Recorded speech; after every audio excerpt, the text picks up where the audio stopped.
Hello, everyone. Welcome back to this episode of Inlay Terms. I'm Peyman Ascari, and I got my friend Jason here. How's it going?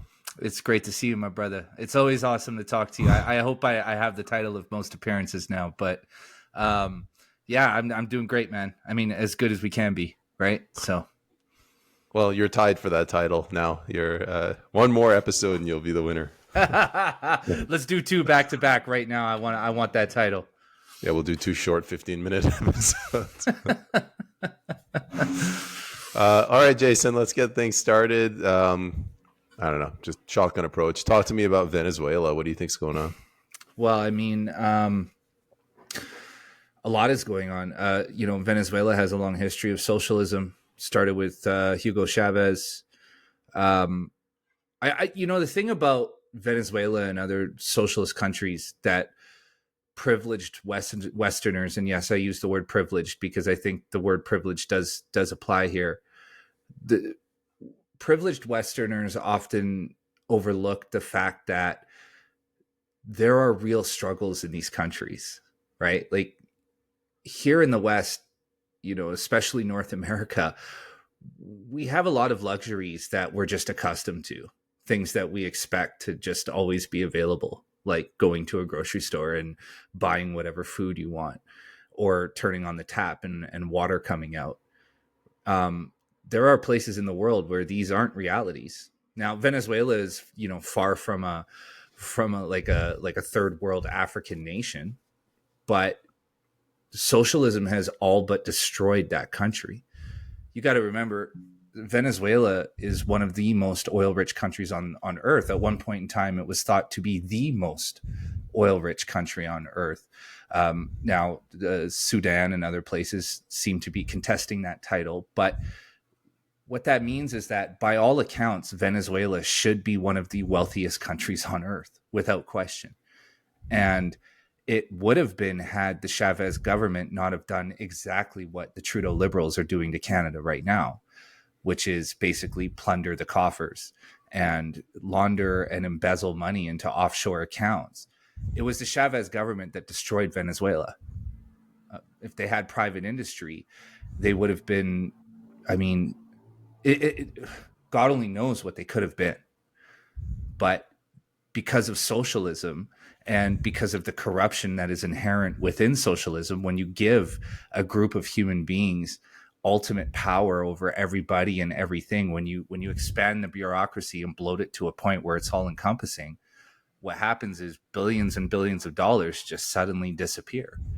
And we're seeing that in Canada. I've written a number of essays where I draw the parallel between Venezuela and Canada, because exactly what's happening in Canada is in step, like literally step by step, with Venezuela, with what happened in Venezuela in the late 90s and early 2000s. I don't know if you recall, but when grocery prices were, the trending topic of the day, you could see that the Trudeau government were slowly edging toward nationalizing food distribution. That's what all of those hearings and all that discussion was about taking power away from the farmers and the private companies who handled the supply chain. And that's exactly what Chavez did in Venezuela. And that's exactly what caused massive food shortages in Venezuela, because the bigger a bureaucracy becomes, the more expensive it becomes. And then you have corruption on top of that, layers and layers of corruption and embezzlement, tax embezzlement, essentially, right?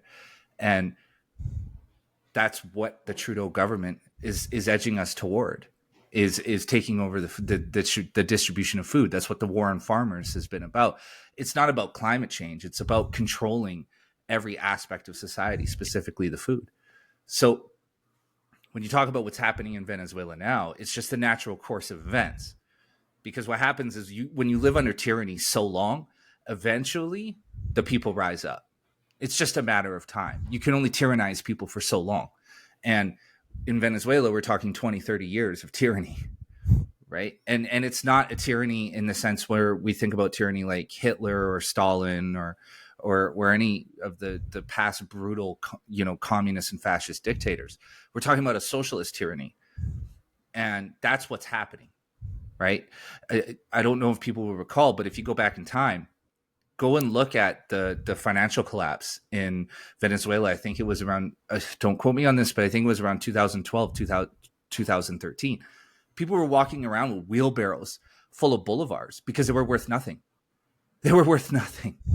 You would walk out of your house to buy a loaf of bread, and from the time you left your house to the time you got to the grocery store, the price was already inflated. That's how bad it was. And so people in Venezuela have been living like this forever. Not to mention just rampant crime and just, I mean, violent crime, drugs, all sorts of things going on there. And I've been friends with people from Venezuela over the years because a lot have come to Canada to try to escape the nightmare that is Venezuela. And I mean, the stories that you hear, like I had one lady who told me that she wouldn't leave her home with her smartphone because if she did, she was going to get robbed. If she pulled it out at any point between her home and whatever destination she was going to, it was going to get taken. Somebody was going to see it and somebody was going to rob her. That's what socialism does. It destroys the fabric of society. It destroys civilization slowly over time. So what we're seeing right now in Venezuela was an attempt by the leftist government to steal the election.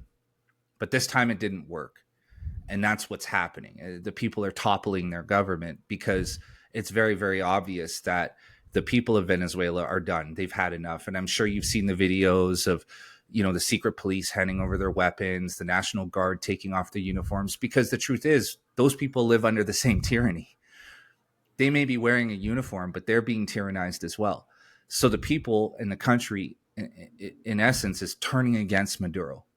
And the Western socialist argument is, well, you know, yeah, but, U.S. sanctions and U.S. blocking aid to Venezuela. Again, I want to remind those people, Venezuela is one of the most oil-rich countries on Earth, on the planet, has more oil than anywhere else for the most part. They shouldn't require aid in any sense. They shouldn't require any of us to be sending them money or food or anything. If anything, we should be asking them for help.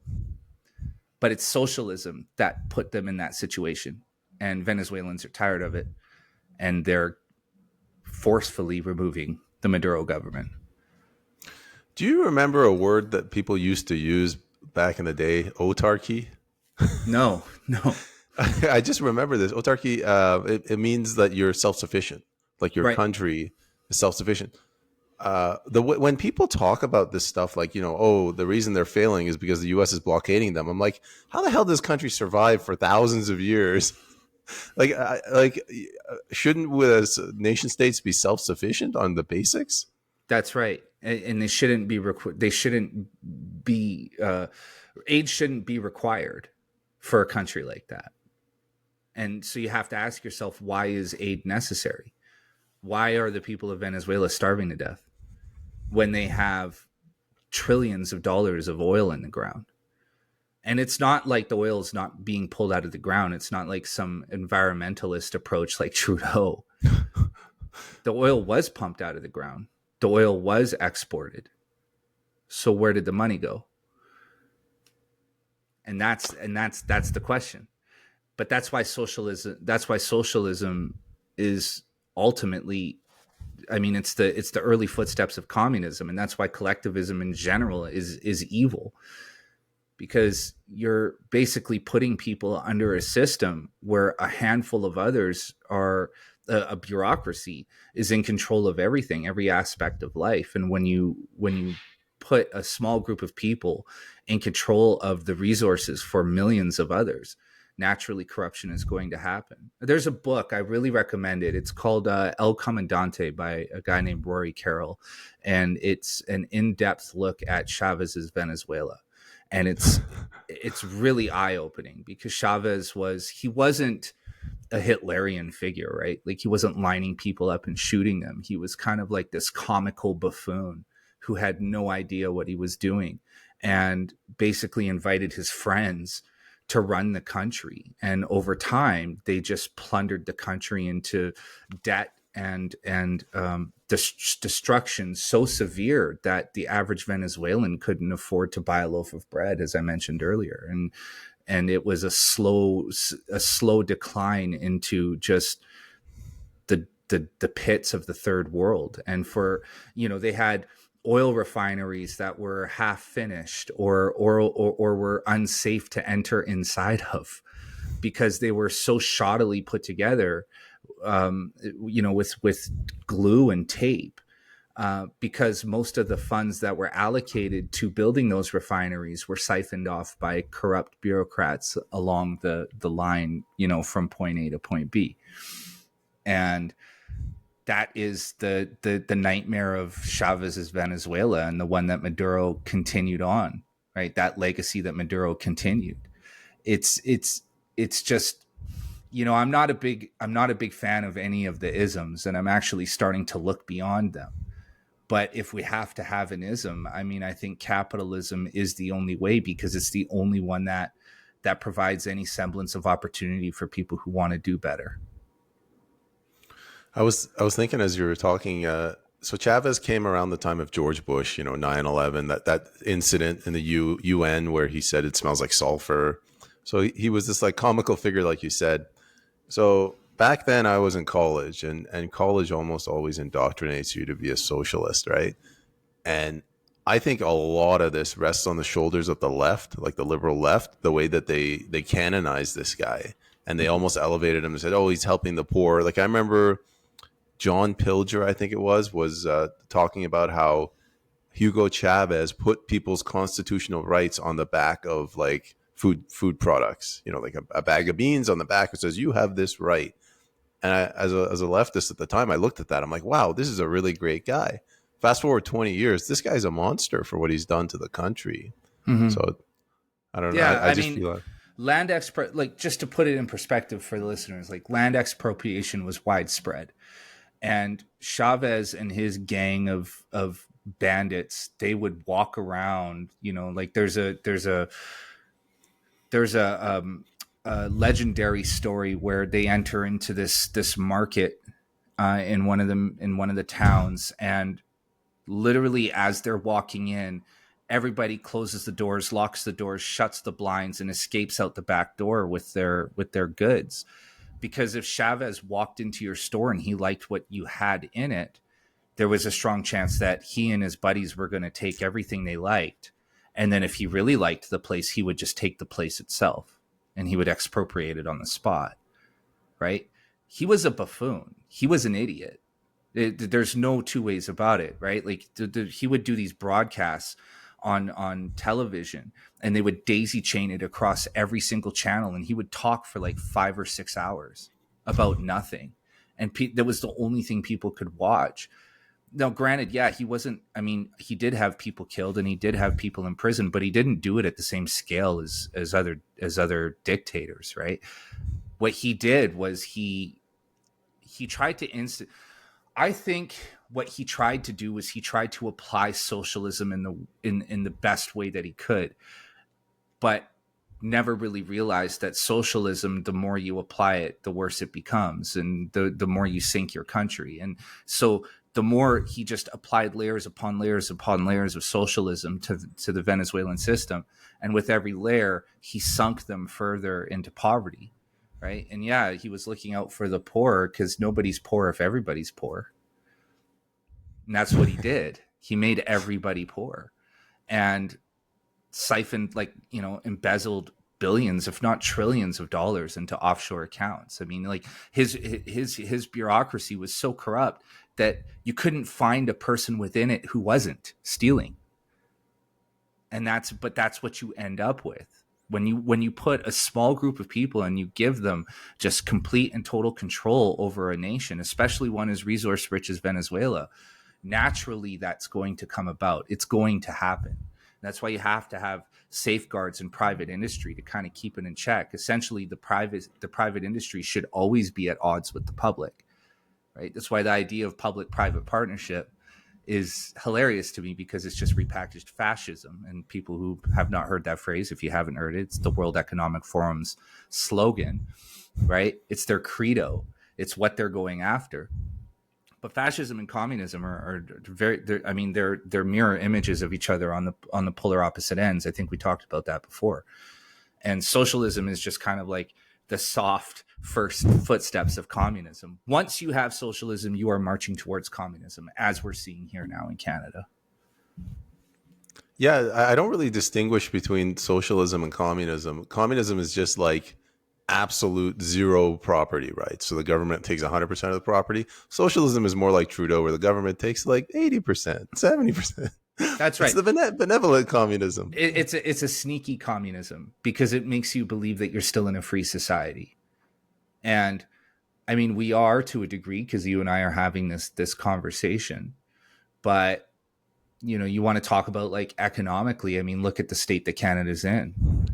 I mean, we are sinking fast, right? Like I've been watching different economists talking about Canada. And I mean, from across the political spectrum, right? This isn't just right-wing figures. These are actual real economists who don't have a dog in the fight. Like they don't really care.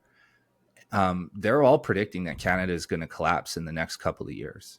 It has to, right? Because we've dug a hole so deep. There's just no way we're going to get out. And that's the scary part is you listen to these people talk and they're like, yeah, like I'm not an economist. I don't pretend to be, but just from the way that they've described our situation, it's either like we collapse or we have a long period of austerity before we get back to baseline. But no matter which way you look at it, it's the same. There's going to be a lot of pain in the future.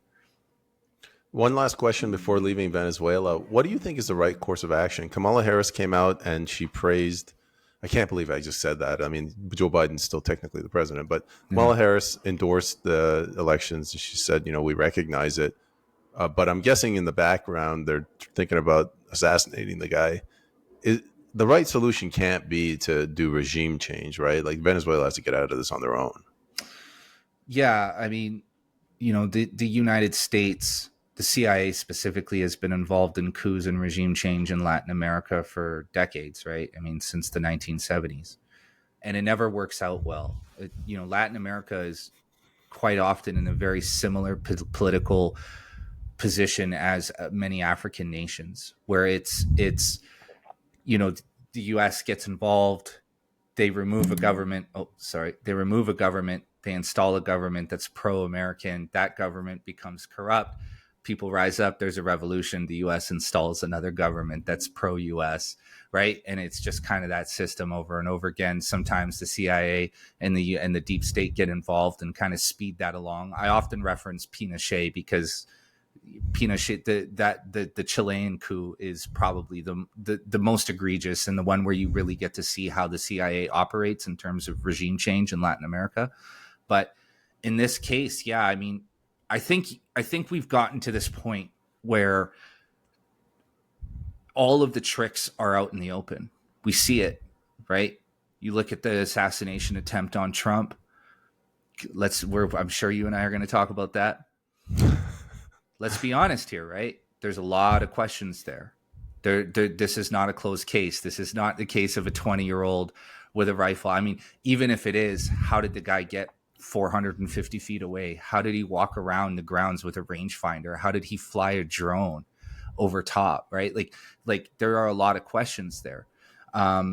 You look at the Slovakian president, I can't remember his name. He was shot. Go back to Shinzo Abe, right?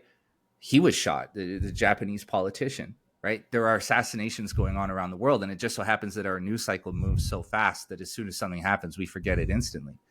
But just look at the last 5 years of political figures around the world who have been either assassinated or attempts have been made on their lives, right? We're in a very dangerous place because we can see everything they're doing now. It's so obvious and evident to us. And so do I think regime change is something that the U.S. has to engage in Venezuela? No, let the people have to say their piece. If they want to elect a right-wing government, then let them elect a right-wing government. I think at this point in time, that's what's necessary in order to balance out the damage that the left has caused in Venezuela for decades, right? I mean, I was like you. I was a 20-year-old leftist. After 9/11, I swung so far to the left. I mean, I was never a socialist, but I would definitely would have considered myself on the far left. And what woke me up was just, I mean, I had the luxury of knowing what the left had done in the previous century. I read a lot of history, so I was always very cautious about the left. I just thought that the values and principles that they upheld were worth considering and worth injecting into the system, which at the time was still very much a conservative system, right here in Canada, both in Canada and the United States. But I mean, look at what the left has done. As a 40-year-old man, I can tell you that for the rest of my life, I will never vote for another left-wing candidate just based on principle, just based on what they've done for the last 10, 15 years. I'll never vote for them ever again. And I'm a liberal. So what does that tell you? So you mentioned Trump. That's a perfect segue. The reason I asked about regime change, whether it's right or not, I feel like the regime change tactics have come home to America. So you had the kerfuffle with the 2020 election, and then this assassination attempt. So what are your views on that assassination attempt? I mean, I look, why are there not congressional hearings every day on this? Why is the US government not, just cracking away at it to figure out exactly what happened? I mean, it really feels like this thing has been brushed under the rug. And now, you have Joe Biden. He disappears from view, apparently gets COVID. I call that pulling the Trudeau convoy move, right? Remember when the convoy arrived in Ottawa and suddenly he had COVID? So Biden apparently gets COVID. He disappears from sight. Nobody's seen him. And the interesting thing is that the videos that have popped up on the internet over the last few days, he's way too tall. And his gait, like the way he walks, is different. It's very obviously somebody in a mask. And so where is Joe Biden? His resignation letter wasn't on official letterhead. The signature doesn't match the signature that he's used on the last 10 to 15 times. So yeah, there's a coup going on in the United States for sure. And to be honest with you, this is my personal opinion. I think that the deep state took a shot. There are videos. I can't remember the gentleman's name, but he's all over YouTube. He did a recent episode on Brett Weinstein's Dark Horse podcast. He's done a thorough analysis of the shooting, sound signatures, 3D models. He's looked at he's looked at every map available of the setting. It is virtually impossible that there was only one shooter. That's his conclusion, that there had to have been two shooters. If you look back at the video that was captured that day, there were a number of people who were saying that there were shots coming from the water tower. And the allegation that there was somebody shooting from the water tower matches with the direction of the bullets that were flying toward the crowd. So something is going on there, right? And even if you take that out of the picture, how is it humanly possible that this kid, 20-year-old kid, was able to walk around 450 feet from the podium with a rifle and a rangefinder? How was he able to fly a drone overhead the day before? Right? Like, if we're going with the official story of what actually happened here, it still doesn't line up. How is it humanly possible that nobody went and looked on that roof, which is just such an obvious vantage point for a shooter? And I'm not a sniper. I'm not a military guy. But if I were in charge, I'd say, yeah, let's go take a look at that. Let's make sure that's secure. Nobody secured it. You had people who were pointing police to somebody on the roof 30 minutes before he took the shot. It really, really feels like a setup to me. It really feels like this kid was set up to be a patsy for somebody who was shooting from the water tower. And it just so happened by the grace of God that shot missed. And, you can take this for however you want, but I believe that everything happens for a reason. I don't believe in coincidence. And I believe that shot missed for a reason. And I think it was the most costly miss in American history. And it pulled back the curtain on what's actually happening. And now you have Kamala Harris, who's the official Democratic nominee, despite no primary, no voting from Democrats whatsoever. Right? She's just been slotted in there. But I'll be honest. I think what's happened is the deep state has recognized that they took their shot. They can't take another, because now everybody's watching, and security has for sure been stepped up. I would I would bet anything that Donald Trump has hired just a ton of private security from people like Blackwater and others. So they took their shot and they missed. And I think that they've resigned to knowing now that there's just no way that, I know people on the far left who have shifted, who are saying like, I'm voting Trump, right? I think that's a train you can't stop. And I think Kamala Harris, they just put her up because she's a spare round in the chamber, for lack of a better phrase, right? Like she's a decoy. She's just the dummy to lose. They need to run somebody against Trump. They didn't want to run Biden because it's just humiliating at this point. They can't run him. And they slotted Kamala in there because she's just being set up to lose. They know she's going to lose. There's no way she's going to win this election. So I think that's what's going on. I think they took their shot. They realized they fucked up. They pulled Biden out of view because they didn't know what he was liable to say if he was sitting in front of a microphone, and he's on the campaign trail. So there's going to be a lot of interviews, not to mention the fact that he's apparently on the edge of death. Like he's at the very end of his life. So, you're not going to run a guy who's terminally ill in a campaign against Donald Trump. And so they put Kamala Harris in there just because, she's a throwaway. And I think that's the way they view her, as this election cycle has been lost. Put Kamala Harris in there, she'll lose. And then, Democrats will have to figure out something 4 years from now. That's got to suck for Kamala. She was a terrible VP for 3 years. Now she's going to be just a loser for another 1 year. I think she deserves every bit of it. She's one of the worst human beings that I have ever seen enter the public space or politics in any way. Go back and look at her track record as a prosecutor. She put so many innocent people in prison and fought to keep them there. She's a horrible, horrible person. The worst of the worst. And I love every ounce, every clip that I see of her just saying some garbled shit that makes no sense. Her whole unburdened thing. I love it. I think she deserves every bit of scrutiny and ridicule that comes her way. And I honestly, I wish nothing but that for her, because she is as corrupt as they come. She is as dirty as they get.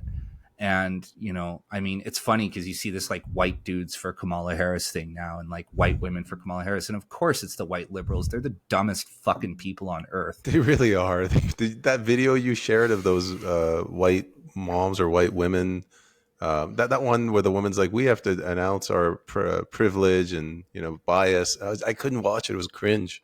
Well, what's interesting to me about all of that is that it is the most racist line of thought, right? Because you're acknowledging that you are above these other groups of people just based on your skin color. They are essentially employing the same line of thinking that, say, like the KKK or neo-Nazis have, that they're like a superior race, and they're humbling themselves in order to support a brown-skinned candidate. How fucking insane is that? That like the racism is so blatant and in your face. And it's the same with like white dudes for Kamala Harris. Like, you're acknowledging that you are sitting at a higher pole position based on your skin color, that you sit higher up in the hierarchy, right? And acknowledging your privilege. Well, yeah, okay, that's nice. You acknowledge your privilege, but you're still that person, right? If somebody were to ask any of these people, will you take the girl at the Wendy's, the black girl at the Wendy's cashier, out to eat for dinner one night? They would never get fucking near her. Acknowledging their privilege is saying, hey, I'm voting for apparently black candidate, black woman, right? It's crazy to me. I watch it and I'm like, your racism is so on display, but it's baffling. I don't get it. It befuddles me completely. Yeah, like I said, it's cringe. Let's leave this topic. It makes me really angry. So let's go back. Sure. Let's go back to Trump. I think the timing, it was like 2 days before the RNC convention when he was going to be nominated. I think if they had taken him out my personal opinion, their plan was, while the nation is so in shock, we can go to the RNC and say, listen, we still have to move forward. So let's find somebody. And then the moment they find somebody, they can shift the narrative to, all right, it was a tragedy, but we have to get behind this. There's still work to do. And I think that's what they were hoping to prevent, like a civil war. What are your thoughts on that theory? I think they were hoping to spark the Civil War. I think that's what this has all been leading toward. I think that's what they want. They want chaos because a civil war would give them the ability to bring in wartime measures and martial law, right? I mean, it would be, I mean, it was like Trudeau with the Emergencies Act. I mean, they used the Coots 4 to set a precedent so that they could invoke the Emergencies Act. And I think what better way to take full control of all means of communication, that's, telephones, internet, text messaging, everything, than to have, the presidential nominee, the Republican presidential nominee, assassinated and spark armed conflict. I think that was the goal, to be honest with you. And maybe I'm being fatalistic or too cynical or too conspiratorial in my thinking, but when I look at that, I say, yeah, that was the ambition. The ambition was to create chaos so that they could lock everything down once and for all. And yeah, I mean, I think your theory, I think your idea is correct, that they would have to move on and select a Republican nominee, which would have more than likely been Ron DeSantis, right? But I think even for, like, at a higher level, what they were looking for was to spark. I mean, there's been a tension between the political ideologies for the last, since Obama, right? Since 2008. So I think that shot was meant to make that tension that finally break and cause that conflict to erupt. And, if you have a civil war in the United States, then obviously in Canada, it wouldn't be that difficult for the Liberals to make the same argument, right? Hey, this conflict is naturally going to spill over through our borders, so we have to lock things down here. And I think with that one missed shot spoiled all of it. Yeah. And I think that there was a reason for that, a bigger reason, something metaphysical that's beyond us, beyond the material. And I'm writing an essay right now about just my views on God and spirituality, right? And I think that the return of Christ is not necessarily a physical return. I think what we're seeing around us right now is the return of Christ. I mean, look at how many people are turning to God now. How many people find themselves exploring the spiritual? I mean, I know so many, like, just personally. And then that's not to mention people I listen to, people that I read. Everybody who is a rational, critical thinker who hasn't been completely brainwashed by the leftist cult are starting to look to God. And I think that's what we're seeing, is a return of the spirit of Christ. I think it's very difficult to argue that was not divine intervention, that he turned his head at the last moment. Right. Otherwise we would have probably been living in a hellhole right now. But it had to go that way, right? The bullet had to hit him, because that image of blood streaming down his face and his fist in the air saying, fight, fight, fight, that had to happen, right? If the bullet missed him and hit somebody else and he walked away completely uninjured, I think our conversation would be different today. But the fact that the bullet went through his ear and was mere millimeters from entering his skull, I think has changed a lot of the way we perceive things.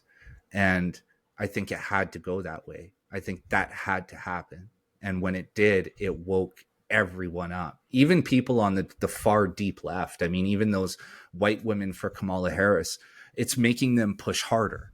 I mean, white dudes for Kamala, are you out of your fucking mind? But they're pushing harder now because their back is against the wall, because they know, like, this is the last haymaker punch, and these are the death throes of the far left. And I'm not saying it's over, and I'm not saying that they're done by a long shot. But what I'm saying is that they recognize it too.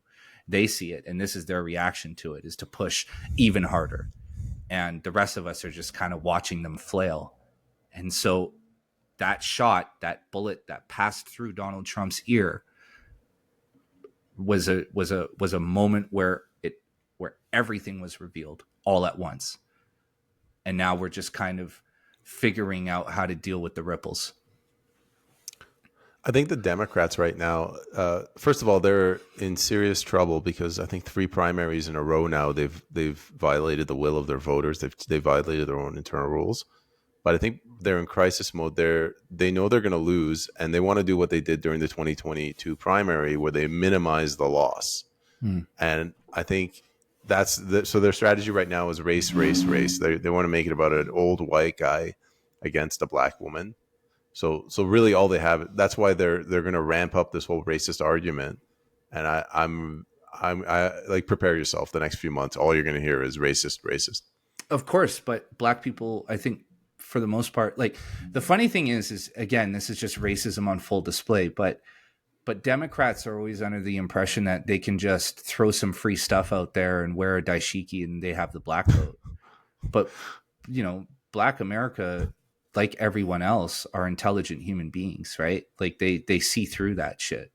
And they may have the Democrats may have been able to spin the Donald Trump racism narrative in 2016 somewhat successfully because of the way Trump went after Obama with the birth certificate thing.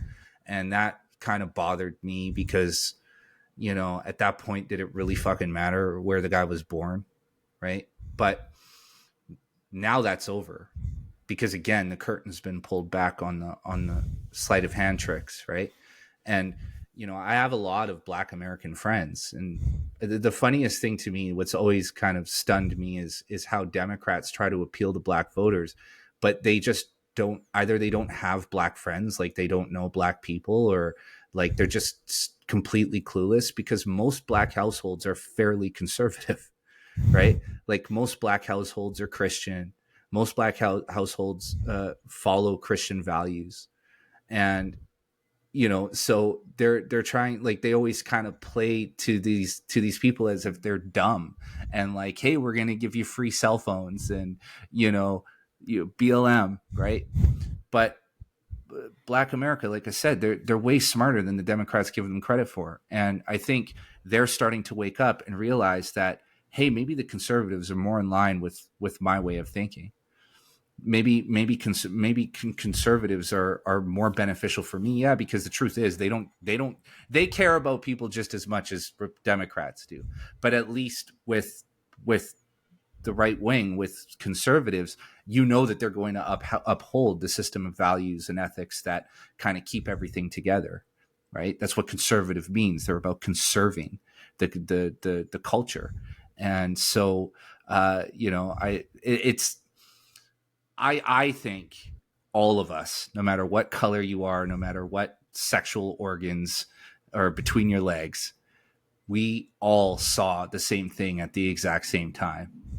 And I think there's a revolution coming, maybe not one like we're seeing in Venezuela right now, but a spiritual revolution that is beginning. And I'm not saying that Trump or Republicans in general are on the right side, but I think that right now they're the necessary tools in order to end this leftist nightmare. And it's not to say that we won't be fighting them in the future, because they represent the same interests.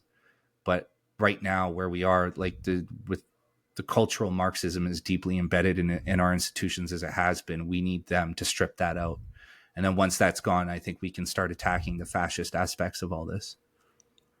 Okay, so just to finish off the episode, you mentioned cultural Marxism. Mm-hmm. I wanted to tie that to climate change. I've talked to a couple of people, sort of like quasi debates or questions, that support climate alarmism, climate change narrative sort of thing, and it's always the same. Like that, like if you argue the facts with them, you end up going down these rabbit holes, and there's no progress. I always ask them, like, what is the purpose of government? What is the role of government? And they never answer, because they're Marxists, they're socialists. And I'm pretty sure what they really want to say is government should manage everything about everyone at all times. That's right. What are your views on climate change? I guess I should have asked you that first. No, we can keep going. I got at least another half an hour in me. My views on climate change, well, it's just like anything else, right? It's propaganda. It's a narrative spin. I mean, I'm in Alberta. Look at what happened to us. I mean, We have hectares, millions of hectares of land of national park that burn to the ground. Jasper is gone, right? A big resort town here in Alberta, and a big part of our economy is gone. And of course, Trudeau and Guilbeault and, all of the fucking ghouls in that government go on TV and say climate change, climate change, climate change. But the reality is that they left millions of hectares of dead trees to just sit, because the optics of controlled burns and clear cuts do not work to the Liberals' favor. It's all political. And so we've been sitting on a tinderbox forever. And it's the same in BC too. I've walked through those forests. I've walked through them. I can tell you, I've seen how dead those forests are with my own eyes. And nature has a funny way of dealing with things, man. Right? Either we take care of it ourselves, or nature will take care of it for us. And what we're seeing is nature taking care of it for us now, because we neglected to take care of our forests because of our political leanings, because of the political party that rules our country, and because they were afraid of what it would look like on CTV News or CBC or National Post or wherever, to see big swaths of land that were clear cut. And I'll admit, there are conservative elements in our country that would 100% use that as ammunition against them. And those people are fucking despicable, just as despicable as the Trudeau Liberals, in my opinion. But yeah, we have forests full of dead trees. And in Jasper, you know what the cause was? It was a lightning strike. It was a lightning strike that started that fire. And now you have thousands of people displaced, businesses that are, a century-old businesses that will never be replaced. You have a resort town that is completely burned to the ground. It's like Maui. It's the same situation. And, the national parks fall under the federal government's jurisdiction. However, when they go up in flames, all of a sudden it's put on the province to figure that shit out. Right? And it's like, this is a problem that was created by the current federal government, and any federal government before it that refused to maintain the forest. So, you want to talk about that at scale. That's a prime example of what's happening. And, climate change is another deception, another lie that has been that has been perpetrated by leftist governments in order to sell people into privation and increased bureaucracy and sacrificing themselves to the greater good, right? What's Trudeau's message? Well, we have to sacrifice now so that our children will have a better future. That's, if you go back in time through any dictatorial government, right? Doesn't matter if they're communist, fascist, pick one. It's the same story. They say the same exact thing. You have to sacrifice now for your children for the future. And if you look at the timeline through history, that future never comes. The only time that future arrives is when the people rise up and get rid of those people, like we're seeing now in Venezuela with Maduro, right? We talked about this earlier in the episode. Hugo Chavez, I'm taking care of the poor. Dumb Westerners. Oh, he's taking care of the poor. That's awesome. Right? This is for the people. Why do you think communism, everything is the people's department, the people's army, the Ministry of National Parks for the people. The people are always somewhere in there because it's the deception and making you believe that this is for you. It's not for you. It's for them to maintain their power and control over you.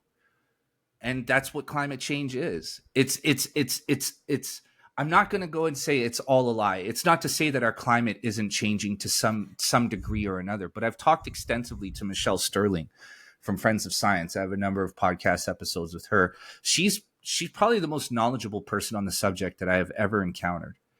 And she just dispels myth after myth after myth after myth, right? Dr. Patrick Moore, I encourage people to look him up. He was the co-founder of Greenpeace. He is completely against this whole climate change narrative. He's spoken out, the co-founder of Greenpeace, right? And the guy's a real scientist. And the thing I think that has stood out for me the most is he talks about, when you look at climate models, they show the last 40 years. where you see like a precipitous incline in temperature. But if you look at the last 4,000 years, we're actually on a downswing, right? Where it all signs show that we're actually in a period of global cooling, that the temperatures are cooling down. But let's say this, even if the temperatures do raise by 2 degrees, Al Gore and Bill Gates and others would have you believe that this whole planet's just going to spontaneously combust. But for the most part, that's great news, because it means our crops are going to be more plentiful, right? It means that people are not going to freeze to death in cold, harsh winters. Cold kills people more than hot, right? We should be more concerned about what happens when we're in a good period, if our period of global cooling goes too cold. And not only that, but the carbon myth. The more carbon you have in your atmosphere, look, people, just look at how a greenhouse works. Just read it. Just read the science. The more carbon you have in your atmosphere, the more plentiful your crops. So you don't want this overabundance, like suffocating amount of carbon in your atmosphere. But if you have more, that means your crop yields will be bigger, which means you can feed more people. And we are well within a very safe level of carbon in our atmosphere. So the amount of carbon that we currently have in our atmosphere is ideal for our situation, because we have a planet with a growing population. We need to be able to feed people, right? But of course, that's not the story. And here's the thing. When you decrease carbon, you decrease crop yields. And what happens to all those billions of people who need to be fed?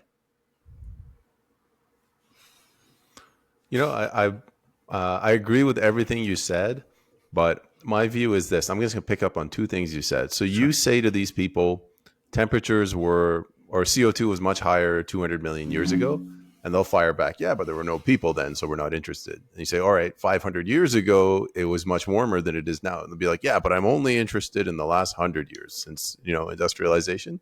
So it's not about climate. It's not about the climate. It's basically about the carbon tax. Like they've made up their mind that they want this carbon tax and they want net zero. They want government, whatever. And these are just little arguments. So you and I, we can knock these arguments down like dominoes. They'll just stack up a couple more. So I'm just going around. I'm saying no. Like I'm abjectly anti-communist. Like piss off. Yeah. No. Yeah. I feel the same way. And look, carbon taxes are a shell game, and the carbon taxes exist because our current leftist government is presiding over a failing economy. They failed. And so they're giving us this song and dance about carbon taxes and why they're necessary for the future. But essentially all it's doing is it's helping their balance sheet.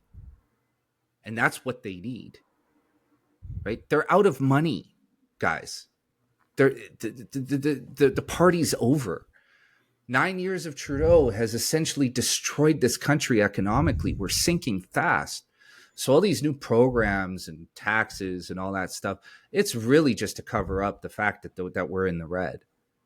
And I wouldn't be surprised if we see an increase in taxes in the coming year. Another tax on top of a tax. I mean, look, we have a second CPP now. I hear nobody talking about that. Why do we have CPP2? Everybody watching this, go and look at your pay stub. You have CPP and you're contributing to CPP2. Why does it need a sequel? Could it be because the CPP is done? It's over? The coffers are empty? Right? Like, we are in a situation, man, where the average Canadian household pays more in taxes than it does on food and shelter, which is crazy considering the rate of inflation and what the cost of living actually costs now. So why are we paying these taxes? Well, because the Trudeau Liberals have looted our country for the last 9 years. We're going into an election year. You and I talked about this before. Pierre Poilievre is going to inherit a tremendous mess. He's going to be staring into the abyss and having to figure out how to pull our country out of it. So we have all these taxes and we're making all these contributions to all these things that make zero sense if you think about it with a rational mind, because the Liberals are desperate to somehow balance the budget that was supposed to balance itself. And they're figuring out the hard way that just doesn't happen. My new thing, I always wonder, like the carbon tax, like even if they're right and the temperature is going up and it's because of fossil fuels, I don't see a problem. We just increase the carbon tax and you reduce global temperatures. Right. It seems trivial to me. Right. But And you control the printing press. You just print money and spend it on carbon tax. right. And problem solved. You would have been a perfect communist, man. Yeah. Peyman But Chavez. yeah, but that's the way they think, right? I mean, let's go back to Venezuela. I mean, look what Chavez did. Chavez printed bolivars like you wouldn't believe. And for our listeners, bolivars are the Venezuelan currency. He printed billions of them. That was his attitude. Exactly what you just described was the way Chavez handled it. Oh, we need more money? Well, just print it. Because he didn't understand that by printing more money, you're actually devaluing your own currency. And that's the way a lot of Latin American dictators destroyed their countries, was just by printing more and more currency, not realizing that, there is such a thing as an economy, right? Like you have to balance it. And that, I mean, look at what Trudeau's done. I mean, the last I checked, I can't remember what the period was, but he printed something like $600 billion and then injected it into our economy. Like it doesn't work that way. You can't just print money out of thin air. You cause the cost of goods and services to skyrocket. You put $600 billion into your economy. Well, that throws everything out of whack. I mean, we are truly, truly governed by people who have zero idea of what they're doing. And now they're scrambling to try to solve the problem. So they're calling that money back through taxation. And it's that simple. Have you heard of something called ecosystem services? This is on the issue of climate change. No, I haven't. As I explain it, maybe you've heard of it. What they're trying to do is assign a value to things that Mother Nature takes care of, like filtering the water. Pollination by bees is a perfect one. So what the government, this is the next tax grab. They want to, take Crown land, they lease it to an NGO, and the NGO supports bee pollination. And they say, well, that's $1 trillion, so we're going to tax people on that. Like they're trying to create a new asset class. So get ready for that. Oh, I know what you're talking about now. SDGs, right? Sustainable Development Goal. Yeah, but fuck, I know what you're talking about, because I was reading about this a long time ago. That's what they were looking to do. Is as part of their sustainable development goals, is they're looking to monetize things that just happen naturally, and tax people for that. Yeah, I mean, look, let me ask you this question. How, the way you just described it, right? Government hires an NGO and the NGO says, oh, this is going to cost us $1 trillion. And they turn around and tax the public. How is that any different than the government hiring a private company to do the same and working in collusion with them? And under that description, that's fascism, right? Yep. So, this is kind of where my mind has been a lot lately, is that what we're actually looking at is something that is culturally Marxist and economically fascist. It's both, which is, frightening.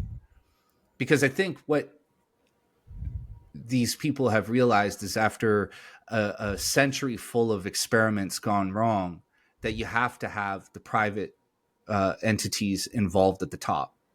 That Marxism is fantastic for keeping people controlled culturally, but at the very, very top, it's. Bureaucrats don't know shit. I mean, look at what happened when the Soviet Union got rid of the kulaks. Everybody starved to death because, well, a bunch of communists don't know how to grow food, right? So I think what they figured out is that, well, at the very top, it has to be fascist, and at the bottom, it has to be communist. Because if you can keep the culture under wraps, within a Marxist bundle, right? Then at the very top, you can have the public-private partnerships that need to exist in order for the people at the bottom to remain under control. And that's what we're watching. Is these NGOs are really just corporations. They're wolves in sheep's clothing, right? for the audience, I think what you just said was insanely profound, because that's exactly what's happening. You have Marxism at the bottom that's dumbing these people down. Like they buy into this stuff and they believe it. It's a very good propaganda machine. Mhm. And then at the top, you still need smart people to run the system. So you don't have to look at them as gods or kings, but still, like, you need somebody at the end of the day to actually make the corporation work. So that's the fascist element. That's Exactly. it. Yeah, and look, the thing about fascism is that it's less appealing, right? Because fascism isn't, historically that the deception of, a system by the people for the people, that the subversive and deceptive nature of Marxism doesn't exist within fascism. Fascism is very much a a jackboot in the face, right? It's very militaristic and cold and corporate. So if you can warm it up with the good feelings and the compassion and tolerance and the diversity and equity and inclusion of Marxism, then you can sell fascism much easier. And I think that's where we've landed. But what I will say is what I actually think we're looking at is a return to feudalism, which is where fascism will bring us. Is you're going to have, and I mean, look, uh, uh, communism creates feudal societies as well, but I think fascism leads to an aristocracy much more smoothly and much faster. And I think that's where we're going. I think we're going back in time to, like, the aristocratic class and then the peasants. And that's what they're leading us toward. Look, why do people like Bill Gates want to get involved in government policy and vaccines and farming and all these different things? Well, it's because they're the noble class. And so what they're looking for is to cement that for themselves and to become the true noble aristocracy. They're kind of announcing it too, either through their comments or their actions. Obviously, their comments, you will own nothing and be happy. But through their actions, like, they're bringing in these immigrants, they're wiping out farmland, they're packing everybody into these mega cities, and then they're promoting eating bugs. Mm-hmm. It's almost like you almost have to revere how well thought out their plan is. Like, eins, drei, drei, we'll just do it in order. Right. And where the reason they're going after the internet is because that's kind of the monkey wrench in the plan, and then that's what caused the COVID. I don't want to say pandemic because it wasn't a pandemic. The COVID conspiracy to ultimately fail because there was too much information. There were too many scientists. I think they thought that they were going to be able to kind of quell whatever fires were burning with just simply saying, "Oh, this is misinformation, disinformation. This person's a kook. This person's crazy." But what happened was, over time, more and more people spoke out. More and more scientists, more esteemed scientists, stepped forward. Right now, as we look back on it, like, you look at what's happening around us. Like, they're trying to bury COVID and the vaccine catastrophe as quickly as possible. I mean, how many people are still even talking about it? Right? They have tried to put that as far in the distant past as they can, and they're continuing to work to just throw dirt on it and get rid of it. Because what happened was, through those 4 years or 3 years, they took a real running shot at it. I mean, honestly, it was the biggest running leap toward totalitarianism I think that's ever been taken, ever. And what happened was, is the information stream was too thick, it was too fast, it was too vast, and they didn't know, they didn't prepare for that. They didn't know that was going to happen. They knew that, I'm sure they knew that some voices were going to pop up, that there were going to be questions, but that they would be able to just do what they did in the past and just bury those people, just destroy them publicly and just destroy their reputations. But there were too many people, and by that point, people with reputations, right? People who, like Joe Rogan, who people trusted, speaking out. And that wrecked the entire thing. And now we're kind of watching them like, they're like a drunk stumbling around in a bar, they're just like grabbing for random things, took a shot at Trump. Like, they're just trying their best to keep this thing going, but the wheels are falling off.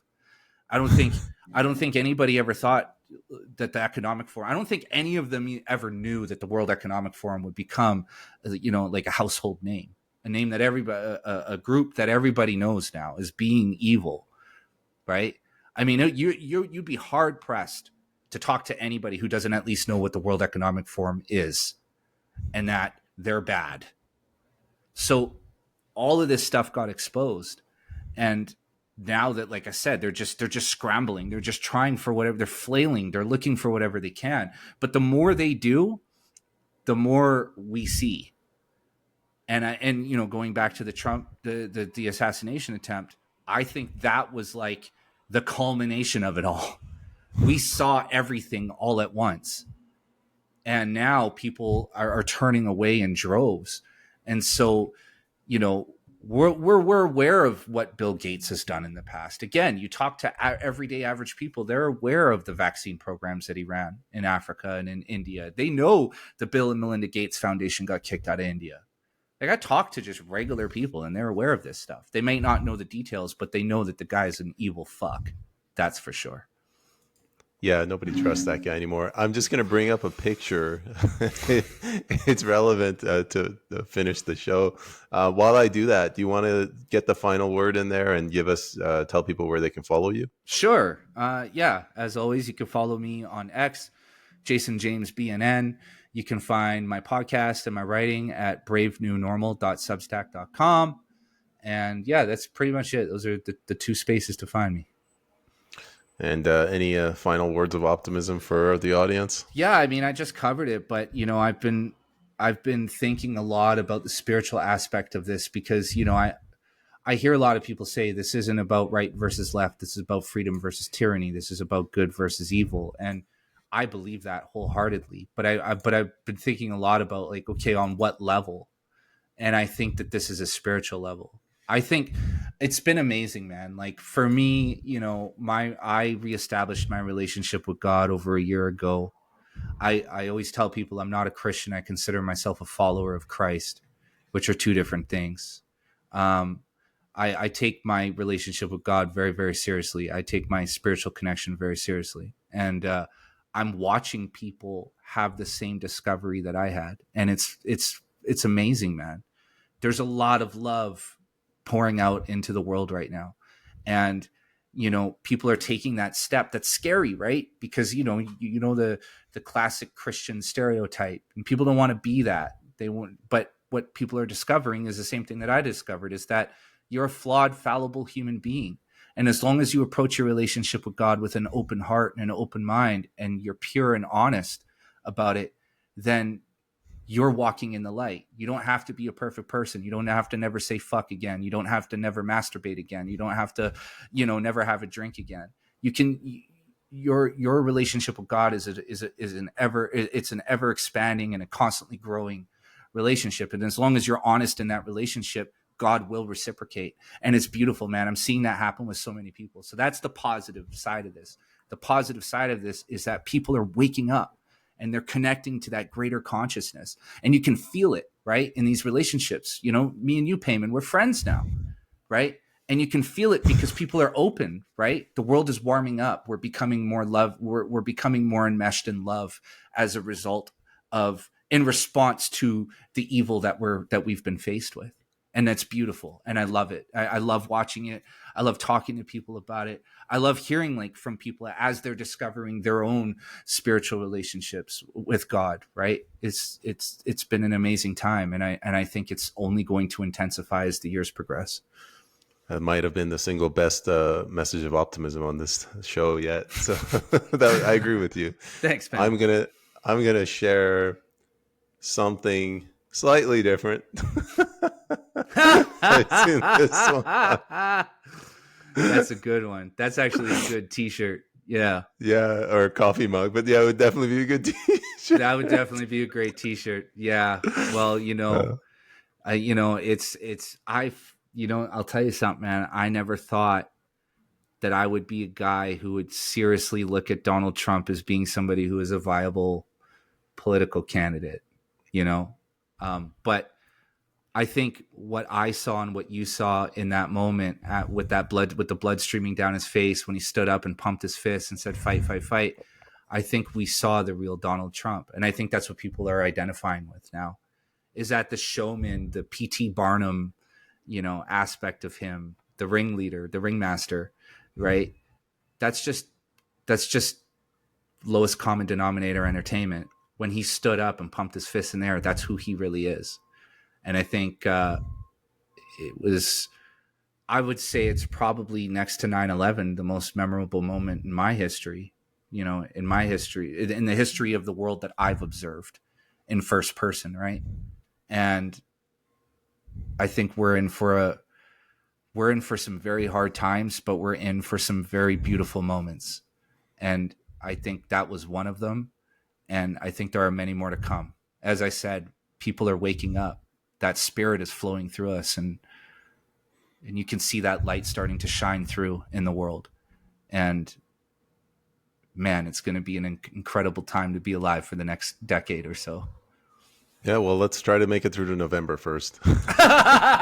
Yeah, and then, once that's done, we got to get through to October 2025. I mean, here in Canada, we have double trouble, right? Because we got to get to November. And then whatever comes out of that, we have to do it again. And look, for people watching who are in Canada, the CCP shenanigans are going to be in full force. Like, I don't know if you saw, but the other day, Jagmeet Singh announced that the NDP are ready to call an election. And yeah, sure. Yeah, exactly. And about a week ago, we found out that Melanie Joly, a member of the Trudeau Liberals, went over to Beijing for a secret meeting that she didn't actually put on the books. And I don't believe that there's any such thing as coincidence when it comes to these people. So Canadians, in the next year, we are going to be in the fight of our lives because they're going to try to steal this election, right? Where Justin Trudeau is at right now, he's on the precipice. He's on the edge of being a communist dictator, right? He's just standing there waiting to jump. And we have to fight like hell to keep our whole country from falling over that cliff with him.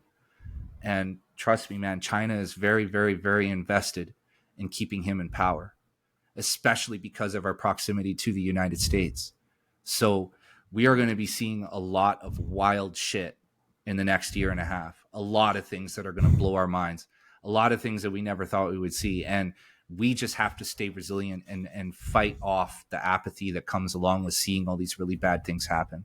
But yeah, we are in for a ride for the next year and a half, for sure. Absolutely, Jason. And provided that we still have an internet in the next couple of weeks, then Trudeau hasn't destroyed it, we'll get you back on. Yeah, man, Peyman, I always love talking to you, dude. You're like one of the most careful and measured guys that I've listened to. I listen to you on my spare time, right? And I love listening to you, man. And for your audience, you guys, there are a lot of people out there who will say anything to grab attention. There's a lot of people out there who use hyperbole, who, even outright lie, who may be on your side. And Peyman, you are one of those rare figures who I think you and I identify with each other a lot, because we won't say anything just to appease a mob who has suddenly taken interest in us. And just stay the course, my brother. And I'm here for you anytime you want to talk, man. I am more than happy to do this. We'll do, Jason. We'll get you on for number 5, maybe next week. I'm coming for that title, baby. Take care, man. I'll see you around. Too. All right, later, brother. Bye.